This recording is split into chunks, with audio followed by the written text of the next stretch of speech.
Assalamualaikum warahmatullahi wabarakatuh. Nama saya Rika Nusa Fitri, NIM T 2019-7153. Video ini saya buat untuk memenuhi salah satu tugas mata kuliah Filsafat Pendidikan yang diampu oleh dosen pembimbing Bapak Irfan Effendi MPDI.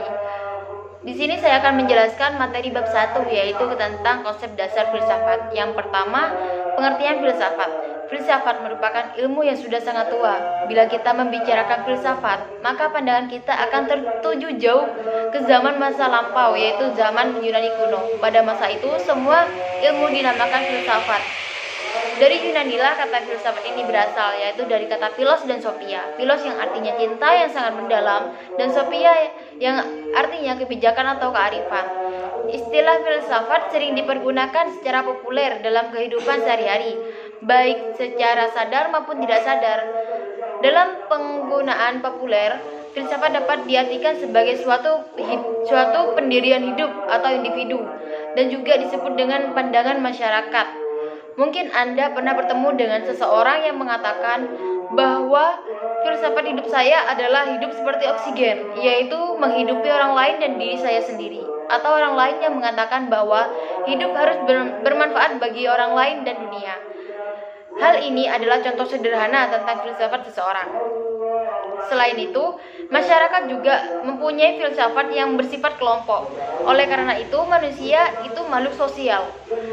Maka dalam hidupnya ia akan hidup bermasyarakat dengan berpedoman pada nilai-nilai hidup yang telah diyakini bersama. Hal ini yang disebut filsafat atau pandangan hidup. Bagi bangsa Indonesia, Pancasila merupakan filsafat bangsa. Menurut Sidi Ghazalba, tahun 1974 nomor 7 mengatakan bahwa filsafat adalah hasil kegiatan berpikir yang radikal, sistematis dan universal. Maksudnya yang bersifat radikal itu bagaimana? Yaitu filsafat yang bersifat radikal yang artinya permasalahan yang dikaji, pertanyaan-pertanyaan yang diajukan dan jawaban yang diberikan bersifat mendalam sampai ke akar-akarnya. Yang bagi orang awam mungkin dianggap biasa, tidak perlu dibahas lagi. Tetapi filsafat mencari kejelasan makna dan hakikatnya. Dan yang kedua adalah filsafat yang bersifat sistematis. Yang dimaksud ini adalah pernyataan-pernyataan atau kajian-kajiannya yang ditunjukkan dalam hubungan antara satu dengan yang lain, saling berkait dan bersifat kohoren atau runtut. Yang ketiga adalah sifat universal, yang artinya setiap pernyataan-pernyataan atau jawaban-jawaban filsafat yang bersifat umum dan mengenai semua orang. Dan dari pengertian tersebut kita bisa dapat disimpulkan bahwa berfilsafat merupakan kegiatan berpikir yang khas, yaitu radikal, sistematis dan universal, untuk mencari kearifan, kebenaran yang sesungguhnya dari segala sesuatu. Berfilsafat berarti berpikir atau merangkum tentang pokok-pokok atau dasar-dasar dari hal yang ditelaah. Yang kedua adalah objek filsafat. Bila kita membicarakan tentang pengetahuan yang sistematis, pasti ada kejelasan mengenai objeknya. Objek dibedakan menjadi dua. Yang pertama, objek material, yang kedua adalah objek formal. Objek material, filsafat meliputi segala sesuatu yang ada. Segala sesuatu itu adalah Tuhan, alam, dan manusia. Bandingkanlah dengan ilmu empiris atau ilmu agama. Ilmu empiris hanya manusia dan alam. Ilmu empiris tidak mempermasalahkan atau mengkaji tentang Tuhan. Tapi ilmu-ilmu agama sebagian besar berisi kajian tentang ketuhanan yang ditinjau dari perspektif dan interpretasi manusia terhadap wahyu dan ajaran para nabi. Yang kedua adalah objek formal atau sudut pandang pendekatan, yaitu filsafat adalah dari sudut pandang hakikatnya. Filsafat berusaha untuk membahas hakikat segala sesuatu. Hakikat artinya kebenaran yang sesungguhnya atau yang sejati, yang esensial, bukan yang bersifat kebetulan.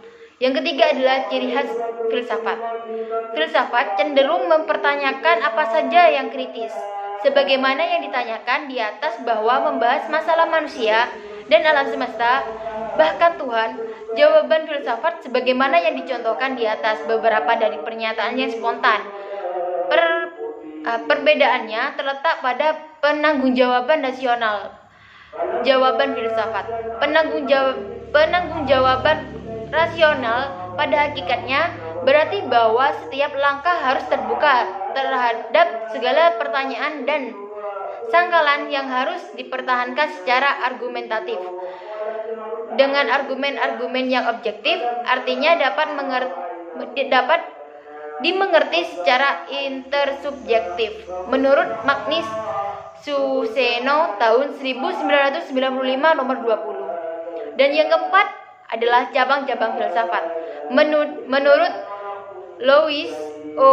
Katsoff tahun 1987 nomor 74 sampai 82 membagi cabang-cabang filsafat menjadi dua bagian besar, yaitu cabang filsafat yang memuat materi tentang ajaran, alat, dan cabang filsafat yang memuat tentang isi atau bahan-bahan informasi. Cabang filsafat yang merupakan alat dan logika, termasuk di dalamnya metodologi, sedangkan cabang yang merupakan isi adalah yang pertama adalah metafisika, yang kedua epistemologi, yang ketiga adalah biologi kefilsafatan, yang keempat adalah psikologi kefilsafatan, yang kelima adalah antropologi kefilsafatan, yang keenam sosiologi kefilsafatan, yang ketujuh etika, yang kedelapan estetika, yang kesembilan adalah filsafat agama. Yang pertama adalah logika. Logika membicarakan teknik-teknik untuk memperoleh kesimpulan dari suatu perangkat atau bahan tertentu. Yang kedua adalah metodologi. Metodologi ialah ilmu pengetahuan tentang metode dan khususnya metode ilmiah. Yang ketiga ada metafisika. Metafisika adalah cabang filsafat yang mengenai yang ada. Yang keempat adalah epistemologi. Menurut Katsoff, epistemologi adalah cabang filsafat yang menyelidiki asal mula, susunan, metode-metode, dan sahnya pengetahuan. Yang kelima adalah biologi kefilsafatan. Biologi kefilsafatan ini membicarakan persoalan-persoalan mengenai biologi, menganalisa pengertian hakiki dan biologi. Yang keenam adalah psikologi kefilsafatan, yaitu antropologi kefilsafatan mengemukakan pernyataan-pernyataan tentang manusia. Yang ke-8 adalah sosiologi kefilsafatan, yaitu sosiologi kefilsafatan merupakan istilah lain untuk filsafat sosial dan filsafat politik. Yang ke-9 adalah etika, di mana melakukan pilihan manusia mengacu pada istilah-istilah seperti baik, buruk, kebajikan dan kejahatan dan sebagainya. Yang ke-10 adalah estetika, yaitu dua istilah pokok telah digunakan dalam kajian filsafat, yakni kebenaran dan kebaikan. Yang ke-11 adalah filsafat agama. Jika kita ingin mengetahui sesuatu dalam kepercayaan agama, tentunya maka tanyalah kepada para ahli agama atau ulama-ulamanya. Demikian presentasi yang bisa saya sampaikan. Kurang lebihnya saya mohon maaf. Wabillahi taufiq wal hidayah. Wassalamualaikum warahmatullahi wabarakatuh.